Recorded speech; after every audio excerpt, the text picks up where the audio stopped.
जय हिंद। इससे पहले के क्लास में हम आपको बताए थे कि टीकेएस सिस्टम के बारे में समझा देंगे, जो हवा में यानी मिड एयर कोलिजन से बचाता है। टीकास एक रडार होता है। रडार एंटीना के थ्रू अपने अगल बगल के एरिया को स्कैन करके वो डिटेक्ट करता है कोई दूसरा जहाज तो नहीं है, और अगर है तो वो किस डायरेक्शन में जा रहा है, कितनी हाइट है, और वो टकराएगा कि नहीं टकराएगा। इसी से ये बचाता है। अगर ये नहीं रहेगा तो हमेशा दुर्घटना होगी। 1996 में दिल्ली के पास चरखी दादरी में दो जहाज आपस में टकरा गए थे, जिसमें सभी लोगों की मृत्यु हो गई थी। तो ये टीकेएस का फुल फॉर्म क्या होता है? Traffic collision avoidance system, TKS. इसी को हम लोग एकेएस भी कहते हैं। ये क्या होता है? Airborne collision avoidance system, AKS या टीकेएस करते हैं। ये क्या चीज होता है, कैसे काम करता है, समझिए। देखिए, जब दो जहाज आपस में एक पास से गुजरते हैं तो उनके बीच में कम से कम 1000 फीट की दूरी होनी चाहिए। 1000 फीट की दूरी होनी चाहिए। ऊपर नीचे में ये डिस्टेंस, ऊपर नीचे में इतना ऊपर से निकल जाएंगे तो कोई खतरा नहीं है। तो ये तो वर्टिकल हो गया। हॉरिजेंटल मतलब अगल बगल में निकलना है तो कितना सेपरेशन रखना है? तो अगर अगल बगल में निकलना है तो 14 किलोमीटर के रेडियस में कोई दूसरी जहाज नहीं आनी चाहिए। यानी 14 किलोमीटर के रेडियस से इसको बचा लीजिए और 14 किलोमीटर के रेडियस से इसको बचा लीजिए। तो ये हॉरिजेंटल भी क्रॉस कर सकते हैं।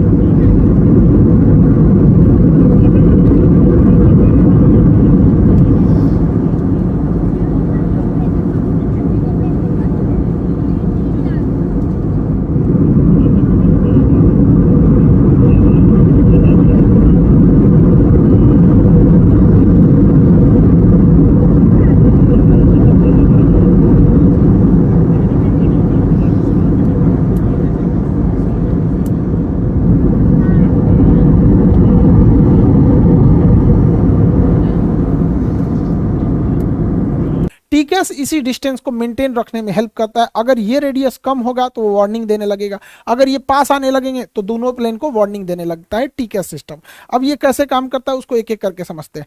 टीकेएस का एंटीना जो होता है वो ये एस बैंड वेव को छोड़ता है। TKS antenna S band wave को छोड़ता है। इस पे लिखा होता है डू नॉट पेंट, पेंट नहीं कीजिएगा वरना वेव ही नहीं निकल पाएगा इसको। ये ऊपर नीचे भी स्कैन करता है, इसलिए फ्यूजलार्ज के ऊपर और नीचे दो एंटीना लगाया जाता है। फ्यूजलार्ज जहाज के मेन हिस्सा को फ्यूजलार्ज कहते हैं, जिसमें पायलट और पूरे पैसेंजर बैठे रहते हैं। वो पूरा का पूरा हिस्सा हो गया फ्यूजलार्ज हो गया, और ये विंग्स हो गया, पीछे स्टेबलाइजर हो जाते हैं। पूरे जहाज में यही सिस्टम होता है। तो दो ठो लगे होते हैं, एक फ्यूजलार्ज के ऊपर जो ऊपर के एरिया को स्कैन करता है, एक फ्यूजलार्ज के नीचे जो नीचे के टोटल एरिया को स्कैन करते रहता है।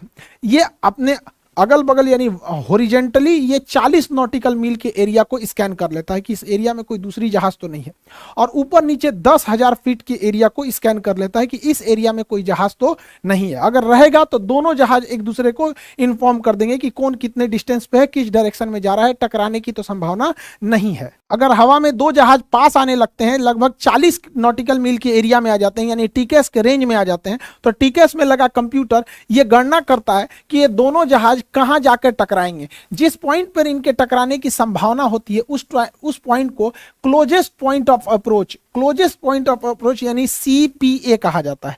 तो क्लोजेस्ट पॉइंट ऑफ अप्रोच से दूर रहना चाहिए, वरना ये वो जगह होता है जहां दोनों की टकराने की संभावना होती है और कितने मिनट बाद टकरा जाएंगे ये कैलकुलेशन टीकेएस का कंप्यूटर कर देता है, और इसके बाद वो वार्निंग देने लगता है। अगर ये 40 नॉटिकल मील दूर है इंट्रूडर, दो जहाज आपस में एक दूसरे को इंट्रूडर कहते हैं, इसके लिए ये जहाज इंट्रूडर है और इस जहाज के लिए ये जहाज इंट्रूडर है, यानी आपस में टकरा सकते हैं।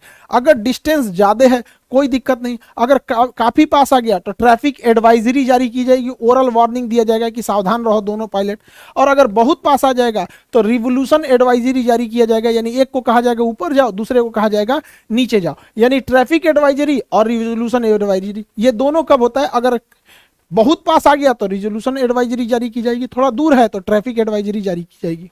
अब इसमें समझते हैं। देखिए, ये ट्रायंगुलर शेप है, ये जहाज है जिसके अंदर ये टीकेएस सिस्टम लगा हुआ है, और ये इसके लिए इंट्रूडर है।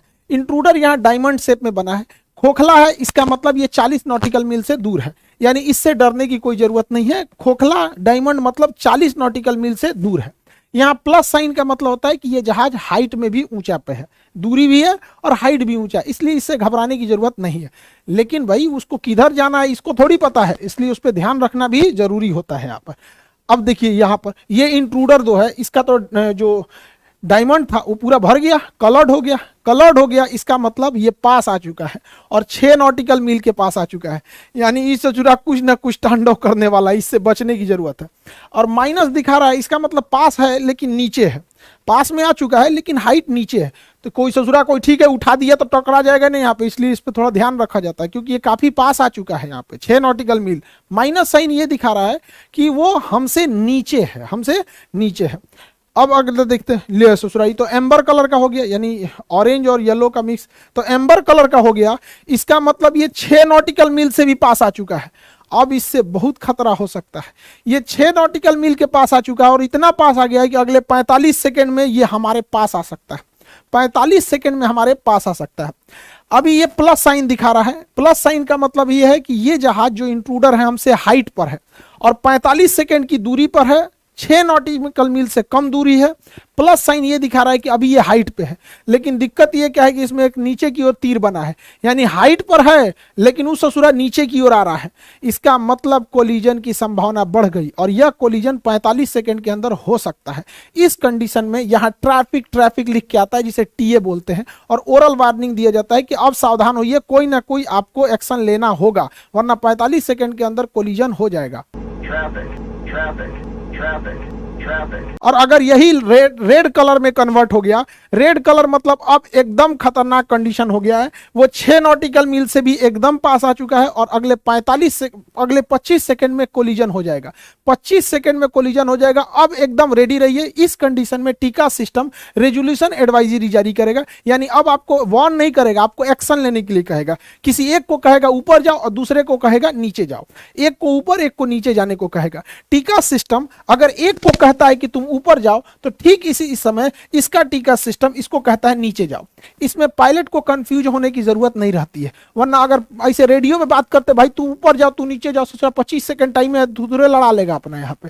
इसलिए डायरेक्ट ये इसको अगर बता दिया कि ऊपर जाओ तो कंफर्म इसका अपोजिट इसको बताएगा नीचे जाओ। जिसको बोलता है ऊपर जाओ उसके ऊपर इस टाइप का शेप बनता है। ये जो नेविगेशन डिस्प्ले है यहाँ पे तो वार्निंग देगा और ये प्राइमरी फ्लाइट डिस्प्ले पीएफडी इस पे जो बताता है इस शेप में बन जाएगा, यानी इसको क्लाइम करना है, इसको क्लाइम करना है। और जिसको नीचे जाना है उसमें इस शेप की आकृति बनेगी, यानी इसे डिसेंट करना है, डिसेंट नीचे जाना है।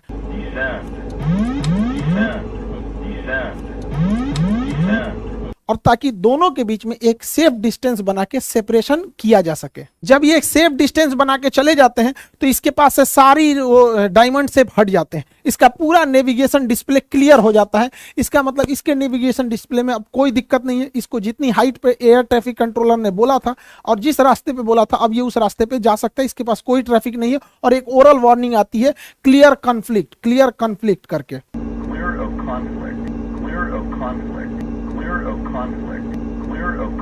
तो टीकेएस 2 जहाजों को मिड एयर कोलिजन से बचाता है। बादलों के पीछे कभी कभी पहाड़ छुपे होते हैं, तो बादल के अंदर पायलट घुस जाता है, उसको लगता है कि नहीं हम तो क्रॉस कर जाएंगे, लेकिन पहाड़ पे जाके क्रॉस कहां से करें, लड़ जाएगा। ऐसे पीआईए की जहाज, पाकिस्तानी इंटरनेशनल एयरलाइन की जहाज जब काठमांडू एयरपोर्ट के पास स्टेप डिसेंड कर रही थी तो बादलों के बीच में पहाड़ था, उसी से वो टकरा गई थी। तो इस सिस्टम में भी काफी हेल्प करता है।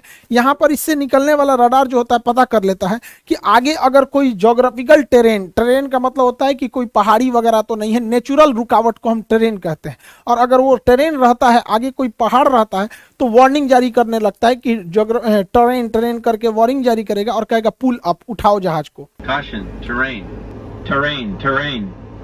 pull up, pull up।